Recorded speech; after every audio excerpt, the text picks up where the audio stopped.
केन्दुझर जिला आदिवासी अध्युषित उपात तेलकोई ब्लॉक रे रही मोट 22 गोटी पंचायत। एठारे अधिकांश लोक गरीब एवं दिन मजुरिया श्रेणी होइथिबा बेले चाष सेमानंक भात हांडी। खरीफ ऋतुरे हजार हजार एकर परिमित चाष जमी हाथी उपद्रव जोगु संपूर्ण नष्ट हो जाइथिला। जदिओ सरकार पक्षरु चाषी भाई मानंको किछि सहायता जोगाई दिया जाइथिला, मात्र ताहा सेमानंक जीवन धारण पई यथेष्ट नथिला।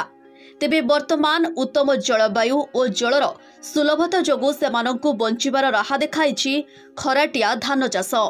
भांगी जाइथिबा इच्छा शक्ति को पुणी थरे सुदृढ़ करिछि चाषी। भांगी जाइथिबा इच्छा शक्ति को पुणी थरे सुदृढ़ करिछि चाषी। खराटिया चाषरे लागि पड़िछंती चाषी भाई माने एवं आशा रखिछंती एई धान चाष सेमानंक उदर को पोषि पारिबो। धान चाष करथिलु ऋतु धान चाष जे हाथी गुटे भी रखि देलानी 100 हाथी खेलिले एठी खाली आउ सेति पई खराटिया धान कले 2 माण हेले छुआ पिला पोसिबो।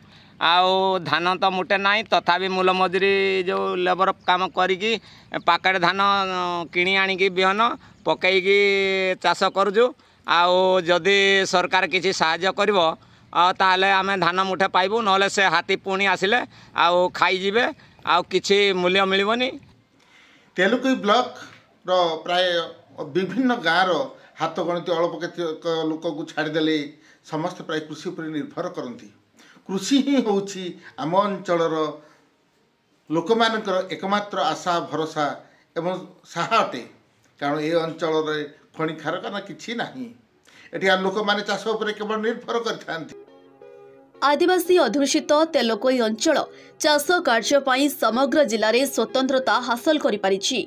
तेबे अदिनिया वर्षा हाथींक उपद्रव चाषी मेरुदंड भांगी देथिबा बेले एठाकार जलवायु बंचिबार राहा देखाइछि।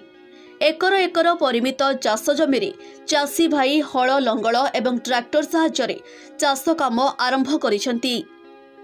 तेबे चाषी भाई माननको साहाय्य सहयोग सह समाकोई नदी उपरमुंड हाथीमुंडा जल प्रकल्प डैम निर्माण करागले द्विफसल धान सांगकु विभिन्न प्रकार फसल चाषी जीवन धारण मानकु सुदृढ़ करिपारिबो।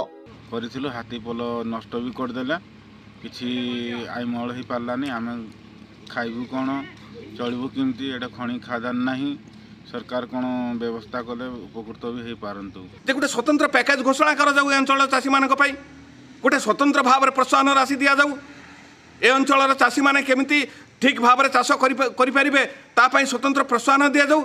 गत जो चाष करिथिले हाथी तो खाइले खाइले, जो माने पाठ पढ़िथिले से माने किछि किछि प्रोत्साहन राशि पाइले, जोटा अति नियंटिया राशि पाइले सरकार तरफरु।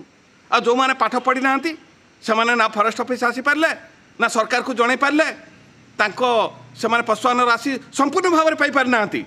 एटा गोटे दुर्भाग्य जिनिस।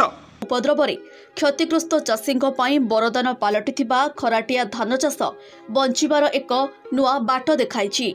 तेणु चाष और चाषी हाथीमुंडा जल प्रकल्प डैम करी सरकार ए अंचलवासी को पर्याप्त परिमाणर जल जोगाई उपयुक्त सहायता जोगाई देले चाषी भाई सह अंचलवासी माने मध्य बेस उपकृत होई परिबे। तेलकोईरु भोलेश्वर पात्रंक रिपोर्ट, MBC TV। गोटे पटे हाथी अन्य पटे अदिनिया वर्षा चाषी मेरुदंड भांगी देथिबा बेले सेमानकु बंचिबार राहा देखाइछि खराटिया धान चाष, जहाँ पई सरकार सहयोग सहायता एकांत लोड़ा होई पड़िछि। तेलकोईरु भोलेश्वर पात्रंक रिपोर्ट, MBC TV।